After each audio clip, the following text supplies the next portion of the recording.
Assalamualaikum.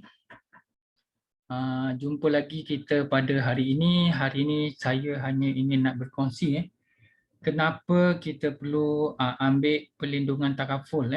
Ada beberapa sebab yang saya cuba terangkanlah kenapa kita perlu ambil takaful dalam keadaan sekarang ini dengan cara yang terbaik lah. Ini saya berkongsi apa saja yang saya faham, apa saja yang saya tahu tentang kelebihan takaful.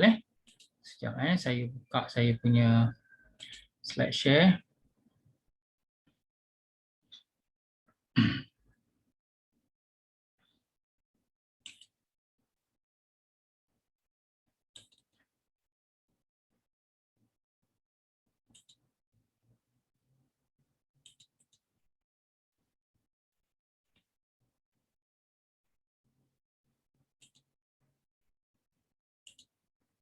Okey. Pertama sekali, sebagai usaha kita nak mencegah ataupun nak dapatkan perlindungan takaful ni, sebab ni nanti dia akan mengganggu saya punya ni, saya taruh kat sini, kat atas. Okey, 9 sebab kita kena ambil plan takaful yang wajib dimiliki oleh semua orang. Pertama sekali, usaha untuk usaha lengah. Kami yakin anda bijak, anda mampu mengubahnya.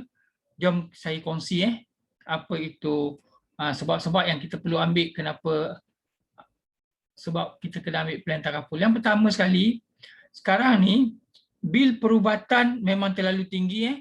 Dalam keadaan kos perubatan hospital makin tinggi, ruang tempat di hospital kerajaan makin padat, dan dalam keadaan ekonomi yang makin merosot, plan takaful membantu anda dalam memudahkan dan menyelesaikan masalah ini.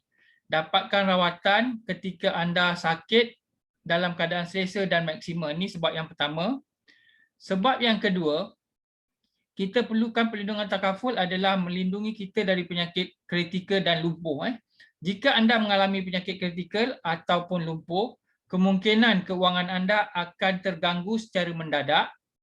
Akibat anda berisiko untuk tidak dapat bekerja lagi. Plan takaful akan merancang bagaimana anda dapat menjana bantuan keuangan selaras dengan pendapatan bulanan anda. Ini sebab yang kedua. Sebab yang ketiga, perlindungan mereka yang anda sayangi. Semasa anda hidup, anda bekerja keras untuk menjaga pasangan anda, anak-anak, ibu bapa dan keluarga. Kiranya anda sudah tiada, adalah amat penting untuk menyediakan satu plan kewangan yang stabil untuk mereka terus hidup dan selesa sekurang-kurangnya untuk tempoh 5 tahun. Ini sebab yang ketiga. Yang keempat, okey. Mati adalah pasti, mati adalah pasti, yang kita tak tahu bila kita akan dijemput. Mati tiba-tiba dalam kemalangan ataupun penyakit yang tak dijangka atau disebabkan tertentu, sekarang keadaan COVID, boleh berlaku pada bila-bila masa. Sekiranya anda pergi dahulu, takaful membantu keluarga tersayang, anda membayar hutang-hutang, bil-bil, kos-kos tambahan yang anda lakukan semasa hidup. Ketahuilah bahawa takaful menafikan perkataan aset beku, mudahkan urusan keluarga tersayang dengan menyediakan plan takaful mulai dari sekarang. Maksudnya bila kita meninggal, semua akaun kita dalam bank akan dibekukan, dan itu perlu melalui proses pembahagian faraid. Jadi kalau kita ada takaful, ini khas untuk yang kita tinggalkan sahaja. Maksudnya kalau kita dah bagi semasa hidup, jadi itulah penerima dia. Dan seterusnya sebab apa? Sebagai pencen dan persaraan. Allah Akbar. Anda boleh menggunakan takaful sebagai plan persaraan sekiranya risiko-risiko tidak terjadi dalam beberapa tempoh. Simpanan anda boleh dikeluarkan selepas tempoh matang plan takaful tersebut. Ia sangat membantu anda dalam keselesaan selepas bersara. Sebab itu kadang-kadang kita ada ambil, kita panggil plan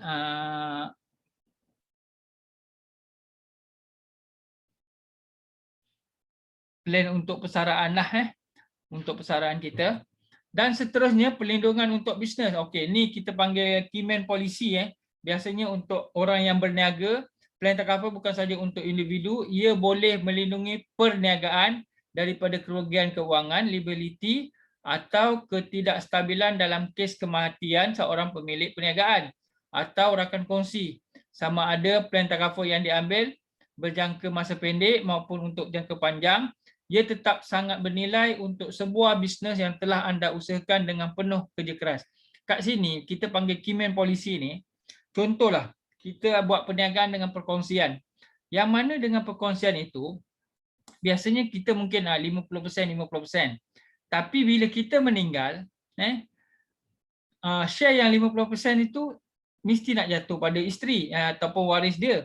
Tapi bila kita tak ada ambilkan perlindungan yang dibayar oleh pihak syarikat, jadi kat situlah kita akan timbul masalah kewangan untuk bagi duit cash pada kita punya rakan niaga yang meninggal tadi untuk waris dia lah. Kat situ kalau boleh kita adakan plan untuk keluarga daripada untuk perniagaan kita. Sekurang-kurangnya dengan ada plan yang kita ambil mungkin 1 juta, kita meninggal, okey, sebab company yang bayar, company ambil lah 200,000 ataupun 300,000, 700,000 kita bagi pada waris dan bisnes tu boleh terus jadi pada kita. InsyaAllah itu satu cara yang baik. Seterusnya, kita juga boleh jadikan dia semacam saham akhirat yang mana kita punya plan, saya meninggalkan jumlah wang simpanan untuk yang tersaham, ada juga boleh sediakan takaful hibah untuk jariah yang kita panggil, kita hibahkan pada masjid yang kita dah tentukan kepada pusat tahfiz.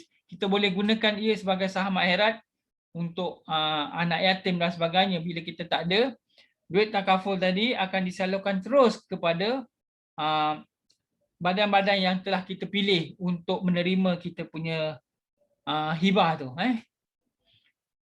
Hanya itu saja yang saya boleh kongsi tentang kebaikan takaful, kenapa kita perlu ada. Sebab itu bila kita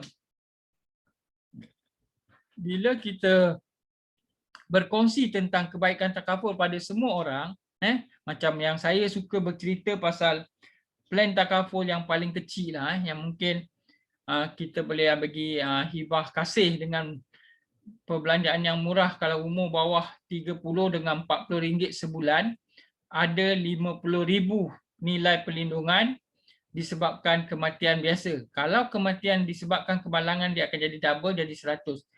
Kalau tuan-tuan nak tahu tentang hibah takaful ni, boleh tanya saya dekat Halim, dekat nombor telefon 019-7508-499 ataupun 016-715-8499.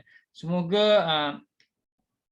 rakaman video ini sampai ke anda dan anda boleh kongsi pada rakan-rakan yang lain betapa pentingnya kita perlu ada simpanan takaful. Sekian, terima kasih.